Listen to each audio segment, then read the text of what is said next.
Hi, Jules. It's great to have you visiting in Israel again for the Cyber Week. And finally, all of us can meet in person, which is amazing after these 2 years of COVID.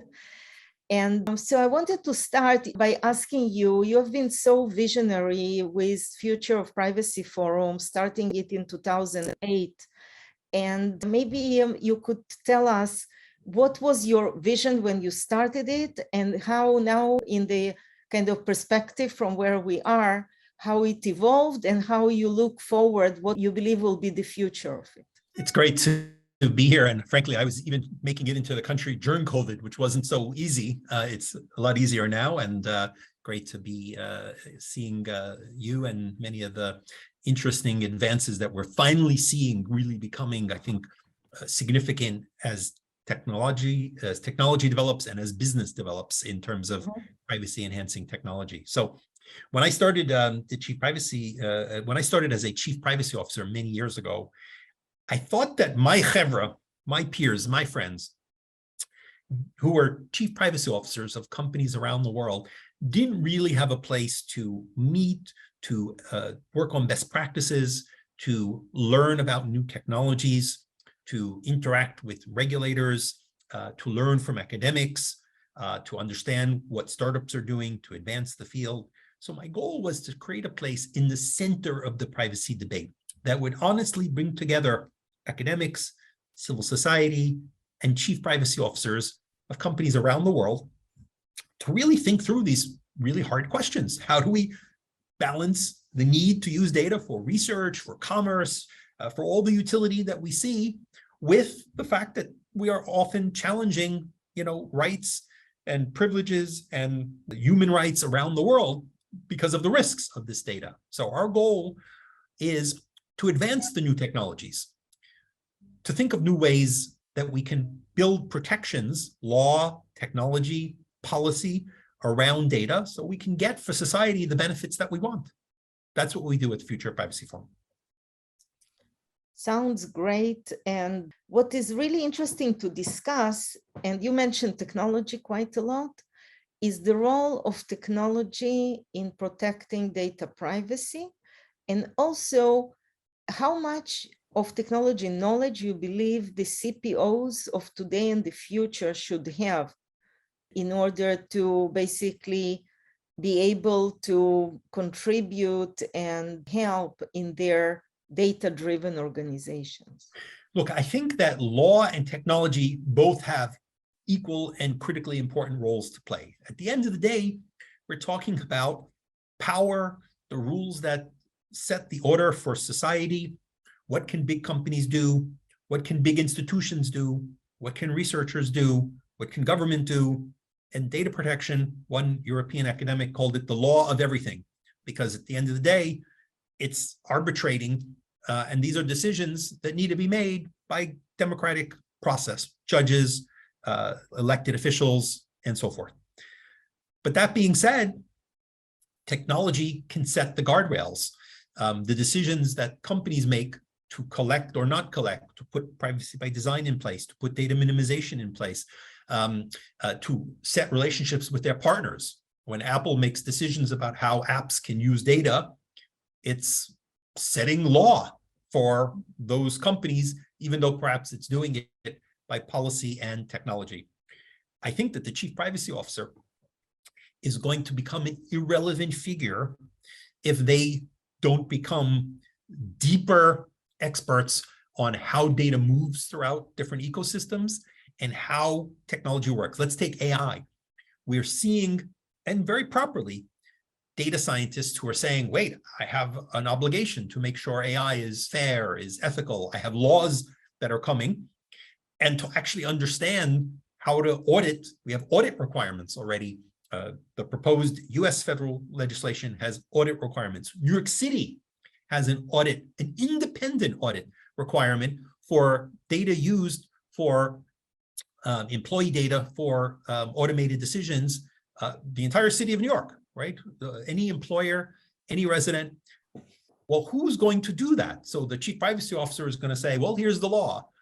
But the technical understanding of what it means to assess bias, to assess fairness, So we're seeing many of our stakeholders, who are generally the chief privacy officers of almost 200 companies, or the senior partners who are doing privacy at law firms, or government institutions, which are also seeking to use the data they hold about citizens, really struggling to get comfortable to have a smart enough conversation with their counterparts, right? They don't need to write the code, but they can't hand over a law and say, okay, make sure it's fair and not biased. Oh, and by the way, de-identified, and we're done, right? They need to be able to ask probing questions. They need to understand concepts like homomorphic encryption and multi-party computing and other key technologies to assess whether or not it meets legal standards. Who can do this? The technologist can't do it on their own. The legal and policy person can't simply give a definition. Here, it's de-identified, right? So each party needs to be sophisticated enough that they can have a meaningful conversation, or we will have chaos. Thank you. Thanks a lot. I think it's really becoming fascinating how technology, in parallel to extracting more and more value from data, needs to evolve also to protect data, protect ethics, to ensure ethics. So it's really becoming a discipline on its own, to be protective of data and not only maximizing the value from it. You know, one interesting note that I come to mind here, particularly while I'm in Israel, you know, in Israel in particular, it's often startups or technical companies that are moving first to new technologies, right? And we know that the government or some of the institutions can be very slow. They haven't moved to the cloud. They first are creating an app. They're first creating, you know, online services. You would think that it would be the private sector that might be the fastest to start advancing some of the privacy enhancing technologies. We're starting to see interesting demand on the government side, because government agencies, who obviously have to take obligations very seriously, companies do as well, but sometimes they're running and they'll just figure out how to get it done. But we see government agencies who have health data, who have interest in understanding how did Zoom and COVID affect students' learning. So they got student data, and they feel a mandate. They want to regulate Uber and Lyft and mobility companies. They want data about how citizens are moving around. And they understand, because they're held accountable, that they're going to be blocked from having access to this data if they don't have serious answers to de-identifying the data and protecting the data. So there's been almost this second wind, where initially it was really some of the biggest sophisticated companies who are using data, you know, the Googles and the Facebooks, and using Apple, using on device, and you know, trying to figure out how to advance these technologies. But now suddenly we're seeing government saying, wait a second, we have an obligation to use data to understand the world, to understand our services. But we can't do it without creating great risk or violating laws. And so we see them starting to ask. Now, they may not be the sophisticated actor. That's the challenge. So you're right. We have to educate the chief privacy officer.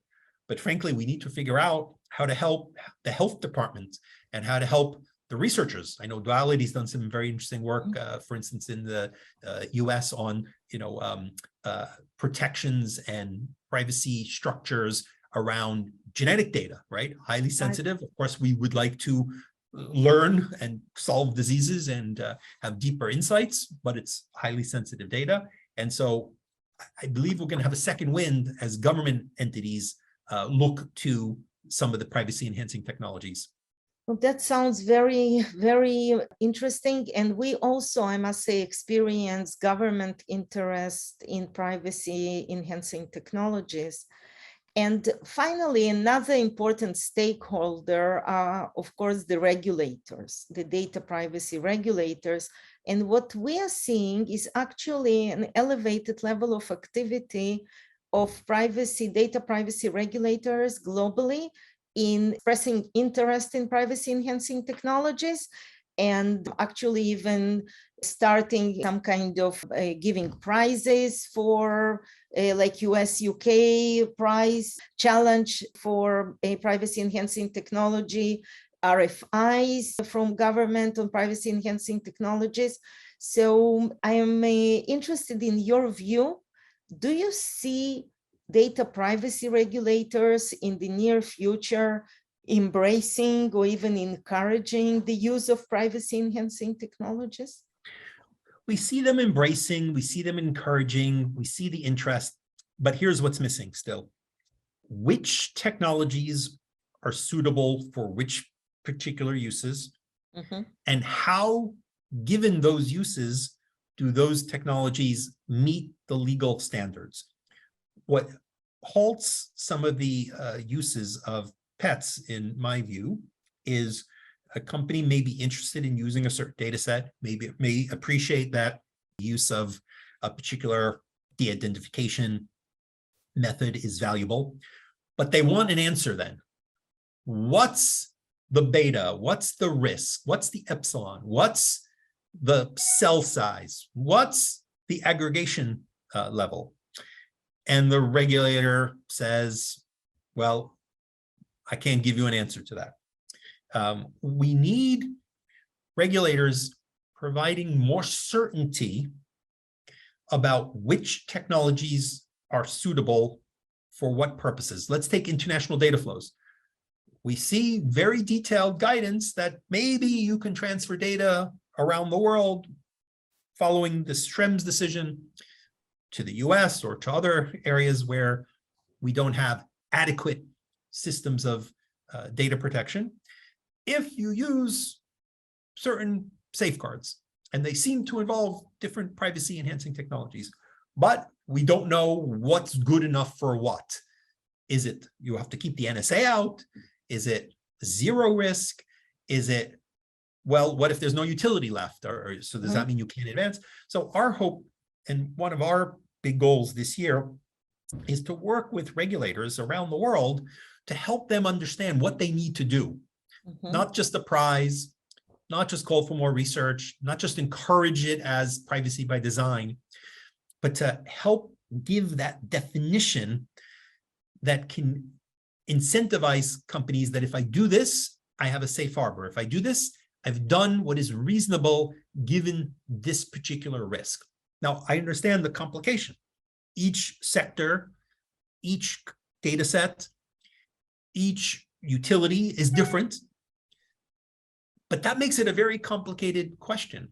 So maybe a certain sector needs to be comfortable that for this sort of data, this is the right balance between utility and access and error and accuracy, given the state of the law. It's hard, but since there is such uncertainty, researchers or companies never know if they're doing exactly what's needed. And regulators, frankly, haven't been in the weeds enough with the way particular sectors may use that technology. So I'm encouraged that there've been sandboxes and different efforts, but I really think that there's a need for an international network of regulators who focus on advancing, cooperating to advance, promote, evaluate, and give guidance so that users of pets have an easier roadmap. Government users, companies. In the US, we're starting to regulate not-for-profits for the first time under some privacy laws. And this is very new. In Europe, they've long been regulated, but the not-for-profit sector is big, it has a lot of data, and they by no means have the resources or the sophistication, but many of them are very big users of data, sometimes very sensitive data. And they need guidance. They can't analyze some of this complexity on their own. So we hope that we'll see an international network of data protection regulators around the world who can come together. And this is part of the conversation that we are having with different people around the world. And do you expect something along these lines to happen this year? When is the nearest future of this initiative? Because it sounds excellent, actually. Stay tuned. Sounds really good, and there is no question that more concrete and specific guidance is absolutely required to increase adoption of the technologies, which is for really for the best, really for the good of everybody. So, Jules, thank you so much for being available for this conversation, and wishing you a great visit and great conference here. Great to see you.